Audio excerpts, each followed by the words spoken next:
Dedi Mulyadi menangis untuk guru Supriyani yang dianggap terzalimi.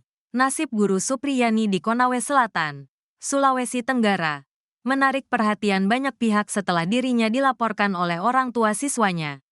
Kasus ini menjadi sorotan, termasuk satu di antaranya dari calon gubernur Jawa Barat, Dedi Mulyadi. Dalam sebuah video yang diunggah di YouTube, Dedi Mulyadi terlihat emosional saat mendengar pengakuan Supriyani.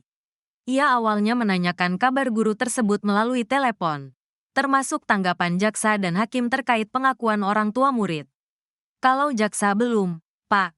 Tapi kalau hakim sudah menyoroti saksi dan korban tidak sinkron, ungkap Supriyani, melansir YouTube Kang Dedi Mulyadi.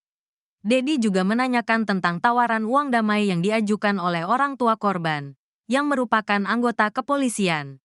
Iya benar, Pak. Mereka meminta uang damai 50 juta rupiah, jelas Supriyani. Setelah menolak tawaran uang damai, Supriyani mengungkapkan, dirinya langsung ditahan.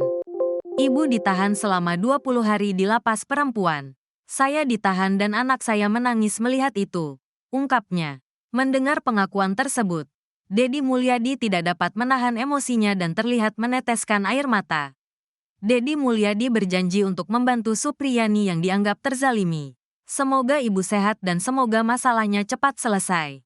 Dan saya akan support ibu sampai bebas, janji Dedi.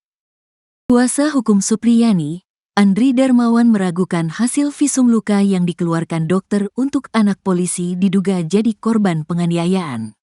Hal ini disampaikan Andri berdasarkan hasil sidang keempat kasus guru Supriyani di Pengadilan Negeri atau PN Andulo, Kabupaten Konawe Selatan, Provinsi Sulawesi Tenggara, pada Rabu, tanggal 30 November tahun 2024. Saat sidang keempat, Jaksa Penuntut Umum, JPU, menghadirkan 5 saksi terdiri kedua orang tua korban, wali kelas korban, kepala sekolah, serta seorang guru. JPU juga membacakan surat hasil visum yang ditandatangani dokter sebagai bukti luka korban karena dipukuli oleh Supriyani. Kita bisa lihat dari hasil visum menyimpulkan bahwa luka itu akibat kekerasan benda tumpul, ucap Andri Darmawan, Jumat, tanggal 1 November tahun 2024. Andri mengatakan pihaknya meragukan hasil visum tersebut apa benar-benar dikeluarkan oleh dokter atau tidak. Karena dari fakta persidangan hari Rabu kemarin, surat pengantar visum untuk penyidik ternyata dibawa sendiri oleh orang tua korban, Aibda WH dan NF. Waktu visum tidak ada penyidik yang mengantar malahan dibawa sendiri orang tua korban, ucapnya. Menurut Andri, pada proses ini ada kesalahan prosedur yang dilakukan penyidik Polsek Baito dalam penyidikan kasus Supriyani. Karena untuk ranah surat pengantar visum masih menjadi wilayah penyidik bukan orang tua korban. Walaupun dia, Aibda WH, masih anggota polisi tapi kan itu bukan tupoksi dia. Karena itu kewenangan penyidik, ungkap Andri. Andri mengatakan karena surat pengantar visum dibawa sendiri orang tua korban, sehingga dirinya menduga visum itu sudah dikompromikan dengan pihak dokter. Siapa yang bisa menjamin kalau surat visum itu hasil kompromi orang tua korban dengan dokter? Makanya kami meminta dihadirkan dokter yang buat surat visum, tapi nyatanya tidak dihadirkan di persidangan kemarin, jelasnya. Selain itu, kuasa hukum juga meragukan kompetensi dokter yang membuat surat visum korban. Kami juga menilai dokter ini tidak kompeten menilai luka, karena dokter umum bukan dokter forensik, ucap Andri. Karena untuk menyimpulkan luka ini ditimbulkan karena apa harusnya dokter forensik, lanjutnya. Untuk itu, dalam sidang lanjutan nanti, Andri selaku pengacara Supriyani akan menghadirkan dokter forensik yang akan menyimpulkan luka korban. Karena kami menduga luka ini disebabkan penyebab lain, tutur Andri.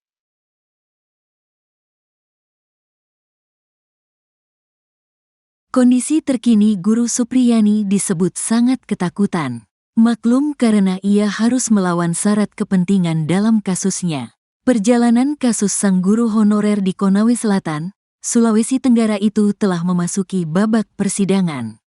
Mulanya Supriyani menjalani sidang dakwaan di mana ia dituduh melakukan penganiayaan terhadap anak polisi berinisial R. Kemudian kuasa hukum Supriyani, Andre Darmawan mengajukan eksepsi yang berujung eksepsi itu ditolak hakim.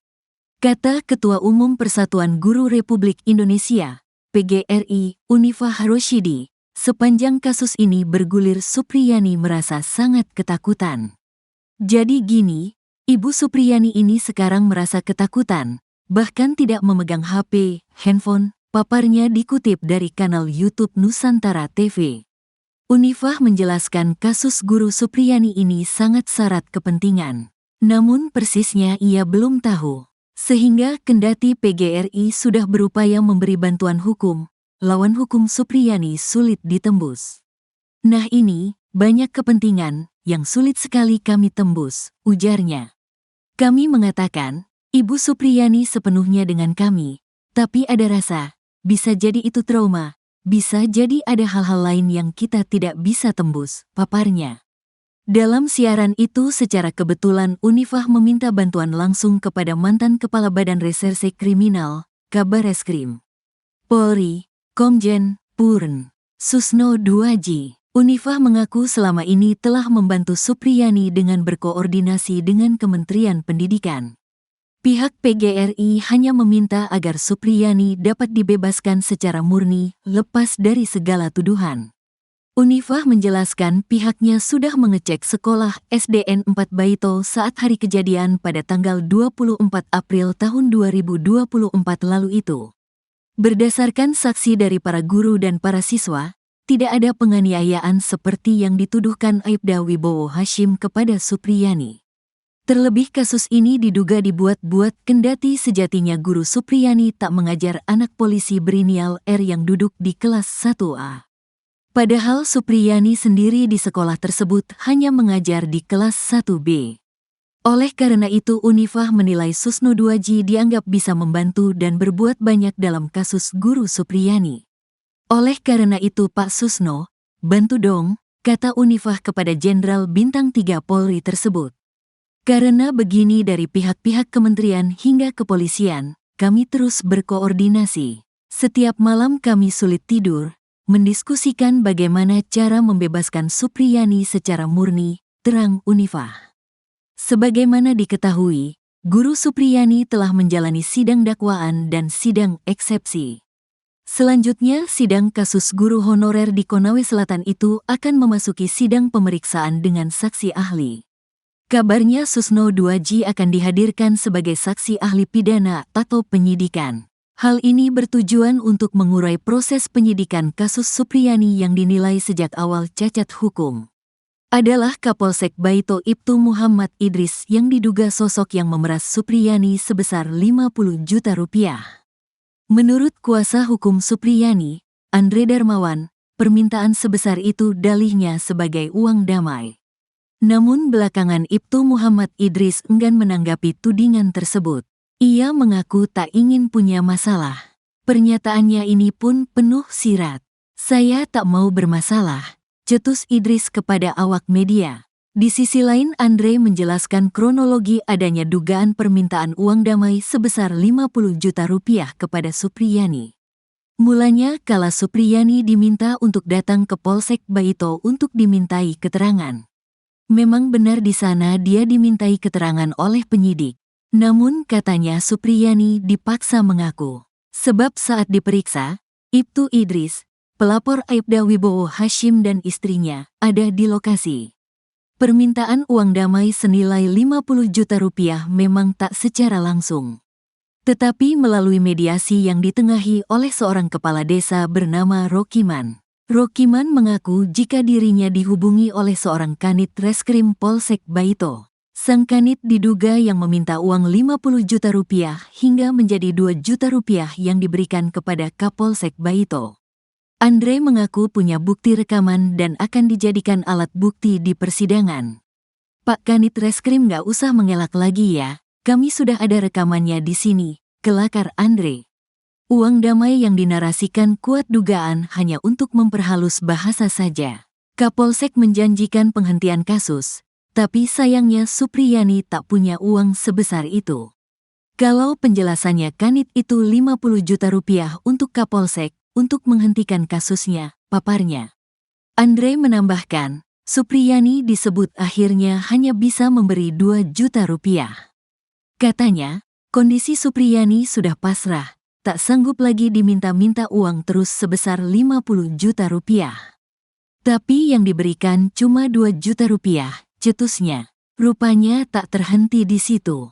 Andre menyebut jika kejaksaan pun diduga terindikasi turut memeras Supriyani. Lagi-lagi permintaan secara tak langsung, melainkan melalui pernyataan seseorang yang mengaku dari pihak Komisi Perlindungan Anak Indonesia, KPAI.